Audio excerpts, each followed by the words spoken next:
L'Algérie a-t-elle fermé son espace aérien aux avions militaires américains? Plusieurs médias américains avaient fait état d'un reportage publié par un site d'information, Cleveland, selon lequel l'Algérie a interdit le survol de son espace aérien à des avions militaires américains du type C-17 Globemaster III, en provenance d'une base militaire de l'OTAN en territoire espagnol, à destination d'Israël, au-dessus de son espace aérien, sans préciser quand cela s'est produit, soulignant seulement que les avions sont utilisés pour le transport stratégique rapide de force. Pour effectuer des missions de transport tactique, d'évacuation médicale, de transport de forces aéroportées et de parachutistes.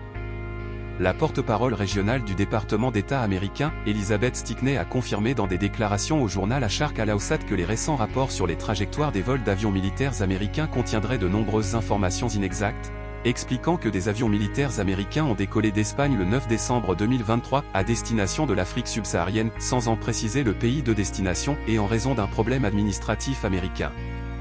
Les équipages ont choisi de réorienter les avions pour rentrer en Espagne. Mais, selon certaines agences de presse américaines, ce seraient les trajectoires incertaines des avions se dirigeant en direction de l'Est, vers la frontière algéro-libyenne qui auraient incité les autorités algériennes, déjà informées par la surveillance aérienne russe en Méditerranée qui leur a fourni la destination exacte des aéronefs. L'armée algérienne aurait demandé aux équipages américains de quitter immédiatement l'espace aérien algérien, avec une seule option possible, retourner à la base militaire de l'OTAN en Espagne et pas question de continuer vers le territoire libyen ou vers une toute autre destination.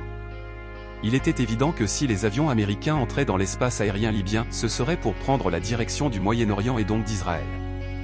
Rappelons que la surveillance de l'espace aérien algérien est assurée par les systèmes ultra sophistiqués S-400 Triumph et S-300 PMU-2, fournis par la Russie. Par conséquent, il ne serait pas étonnant que les avions américains fassent demi-tour pour rentrer à leur base. Selon les experts militaires, aucun aéronef, aussi performant soit-il, ne peut échapper au système S-400 Triumph de fabrication russe. Il faut reconnaître que sans le parapluie russe, acquis à prix d'or, l'immense territoire algérien et son espace aérien deviendraient une cour de récréation aux aventuriers qui changeraient leur plan de vol au gré des circonstances, sans en demander les autorisations nécessaires et sans en donner les destinations exactes.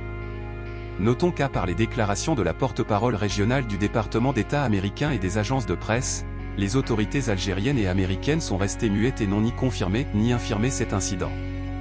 Par ailleurs, on sait de sources informelles, que les avions militaires des pays de l'Union européenne, à destination et en provenance du Mali et du Niger, ne sont pas autorisés à survoler le territoire algérien, alors que jusque-là, les avions militaires américains à destination de l'Afrique subsaharienne empruntaient son espace aérien. Après cet incident extrêmement grave dont la mesure où il y avait tromperie et mensonge sur la véritable destination, les autorités algériennes prendraient-elles la décision audacieuse d'interdire le survol de son territoire à tous les avions militaires américains et de l'OTAN, à destination ou en provenance de l'Afrique subsaharienne? Une décision qui arrangerait parfaitement le renseignement et la surveillance aérienne de l'armée russe en Méditerranée qui n'attend que ça. Une affaire à suivre.